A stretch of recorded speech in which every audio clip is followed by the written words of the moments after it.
This is how I know that you're a 90s and 2000s kid, when you remember these perfumes and colognes. Starting off with an honorable mention is Britney Spears' Curious and Fantasy perfumes. When I think of celebrity perfume galore from the 2000s, is these two perfumes right here. Every girl had these two perfumes, especially Curious. If you didn't, I am very disappointed. You must have lived on planet Pluto. The Curious bottle and the packaging need to be in a museum, like the MoMA, the Met. It just needs to be in a museum, period. And you also remember the commercial for Curious being played 50 times a day on the TV, and it was hella racy. When JLo released Glow in 2002, I remember it being a madhouse when people were trying to get this bottle. And it came in other scents such as Miami Glow and Still. The Cucumber Melon from Bath & Body Works was so popular in the early 2000s, every girl smelled like it. And the lotion too, you had to keep reapplying a million times a day because the shit was like thick water. It didn't moisturize anything. I can't believe I have to waste saliva talking about this, but guys who wore Axe, you know that it did not clean anything. If you washed your ass with the body wash, it didn't clean anything. And every guy who wore this was obnoxious.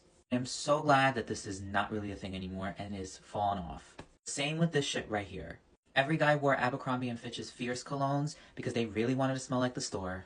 The mannequin cologne bottle is what I called it.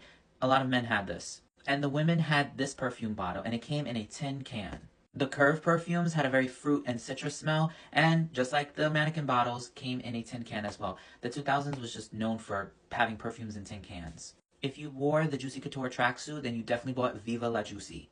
You thought you were rich because you wore Princess by Vera Wang. You were not. Have a seat. Tommy Girl was on every girl's dresser. You thought you were mature because you were wearing Can Can by Paris Hilton, but you know damn well you were not mature. Y'all remember that phase when every girl was wearing the vanilla body spray from Bath & Body Works because they wanted to smell like they were in a bakery? I'm glad that that phase is over with. Where are my emo people of the 2000s that remember the Rag Doll perfume bottle from Hot Topic? You definitely had this. Do they still make it?